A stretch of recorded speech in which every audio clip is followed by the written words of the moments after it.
Hey guys, it's Benjamin with Benjamin's Exotics, and in today's video I wanted to share something with you guys, and this isn't our normal happy, oh look at this amazing clutch video. This is actually a pretty horrific thing that has happened in this clutch to one of the animals.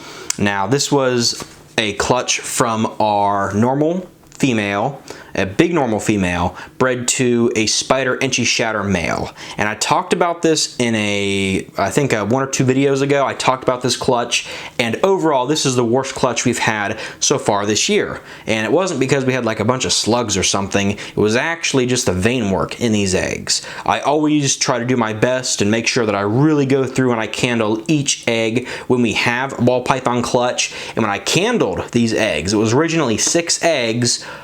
Something was off with the fertility or with the vein work or something.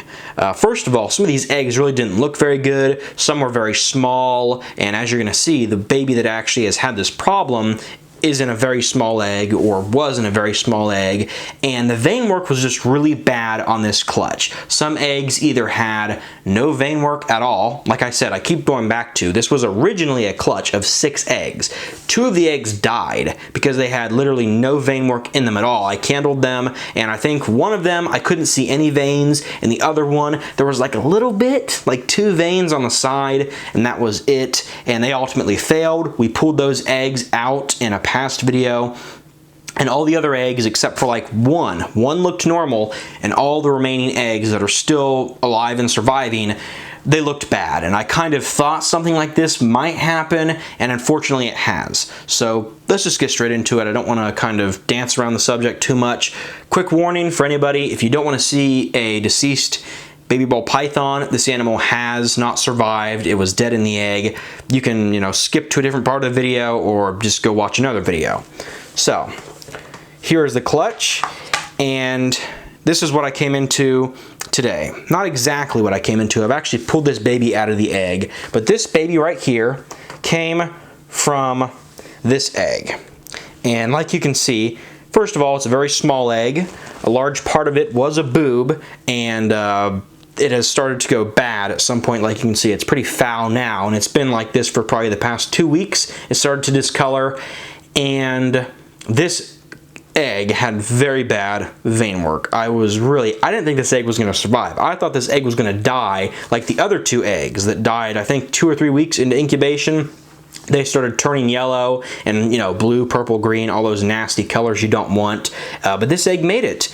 And, well, I shouldn't say made it. This baby went full term, but unfortunately, I came in today. This baby hadn't moved. It was alive. It was actually moving and alive when I cut all these eggs 2 days ago. But something happened within these 2 days, and this baby has unfortunately passed away and died. Now, not only has it, it's not like it just miraculously or magically died. This is something that I didn't see in the egg cutting video, and this is an unfortunate thing about breeding animals. Sometimes genetically something goes wrong, something is off with the fertility. It could be a problem with your incubator, but this baby, I don't know if you can tell, but this baby is a kinked mess. If I go through, I don't know if you're going to be able to pick it up on the camera. There's a kink right here in baby's neck. There's a kink right here, which actually sucks because this was clearly a shatter combo, probably just spider and shatter, but you can see the orange from the shatter, and right there's a kink. There's another kink right here. As I come down the body, I think there's a minor kink right there, pretty big, a noticeable kink right there, another kink on the tail there, and just going down. I mean, this baby was a kinked mess, and ultimately I'm not sure if that is what led to this animal's death. I've seen animals that have even worse kinking actually survive and become adults, and sometimes if they're a male they'll actually breed and father healthy babies. I'm not sure if the kinking is what made this animal fail, or obviously it didn't have good vein work, so it might have just been something where this animal was genetically weak. You can see the egg, or the yolk sac, which is, still actually looks decent. I mean, it doesn't look rotted or anything. This is the yolk sac. It looks healthy. I don't think barely any of the yolk was absorbed, which is why this animal looks so skinny. But you know, man, such a beautiful animal, but like you can see, looks all wrinkly, all kinked, and ultimately, this animal just wasn't destined to live. And I want to share this with you guys, not because, you know, obviously this clutch so far has been a pretty bad clutch, the worst of the, you know, certainly this is the worst clutch we've had so far this year, but it's one of those things where I feel like I don't want to just show you guys the good. I don't want to just show you this clutch and go, oh, look at these, you know, hopefully 3 babies, because I already pulled one of the babies out that was in that egg, and that baby is doing fine, no kinks, it seems to be strong, healthy, and everything like that, and just ignore this baby and act like nothing happened. I want to share everything with you guys, also so you can kind of understand what really is included when you choose to be a ball python breeder. It's one of these things where, you know, most of the time you'll hatch out these beautiful, healthy babies, but once in a blue moon, hopefully not frequently, you do make things like this. And I have to go back to myself, you know, I'm checking, you know, was the temperature off? Did I do something? Was it a problem with the male? Was it a problem with the incubator? And this was the 3rd clutch of the year. We've already had 2 clutches hatch, and they weren't small clutches. I think it was the first clutch, I can't remember how many eggs it was, but I know the second clutch was 10 eggs, and all those babies are strong, none had kinks, they all came out healthy and were eating, so I'm thinking it was just a fluke in this clutch. I'm hoping this was just a problem with, this was a one-time thing, and it wasn't something where the male has a fertility problem or the female has some sort of problem internally. That male, the Spider-Inchy Shatter, he did father another clutch, which is due, I think, in about 45 days. The female should shed and then lay her clutch of eggs. So if the next clutch comes out with problems as far as the vein work goes, then I might say, okay, let's not breed this male again.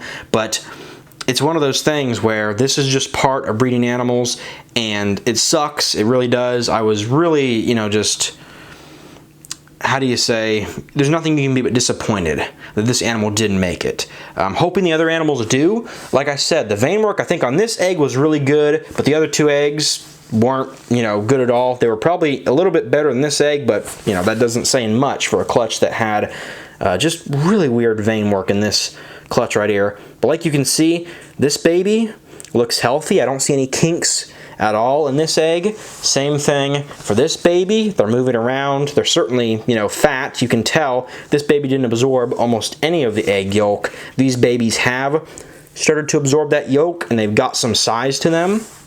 And, you know, going back to the baby that I pulled out literally 10 minutes ago when I found this dead baby, like you can see, this baby is healthy, strong, moving around, no kinks, and completely fine. So hopefully this was just a fluke and not something that, you know, we're gonna find out with these eggs, oh, these babies have kinks as well. Okay, so it has been about a week since I filmed the clip of the kinked baby ball python from this clutch, and I didn't want to leave you guys on a cliffhanger, so I figured that I would go ahead and show you guys those babies that were in the egg, because I was really worried that, you know, maybe it becomes a reoccurring theme and the other babies have kinks that we just couldn't see in the egg, but I'm happy to say that that does not seem to be the case at all. These are those babies, the 2 babies that were left in the egg. They have come out. This one is deep in blue, and this one was deep in blue a couple days ago, so they're about to shed their skin. No kinks, no, you know, head or mouth deformities, nothing that would indicate to me that these babies wouldn't be able to have a long, happy, healthy life, which is what I'm really concerned about with this clutch. At this point, you know, genetics aside, I'm really just concerned about the well-being of the animals, and not really genetically, you know, like, oh, I wish we would have hit this odds. As long as these babies are healthy and fine and doing well, that's what I'm really concerned about. And I'll go ahead and I'll show you the other baby, because I showed you the one that already had come out of the egg, and this guy is that baby. Like you can see, has already shed out his skin. This is a male. I think this one is a male and this might be a female. I already sexed them beforehand, but you can go ahead and see no kinks, looking very pretty, and I am very happy that these guys are strong, and hopefully they'll start eating some live mice soon. We'll get them onto frozen thawed rats, and then they can go off to their new homes, or if I think they have the Shatter gene, I will keep them back for future breeders. The one unfortunate thing, like I said, I really don't care about the genetics at this point. I'm just concerned about the well-being of these guys long term, in the sense that I hope they don't have any sort of I was just worried about kinking was the big thing. These guys look healthy, and that's my main concern.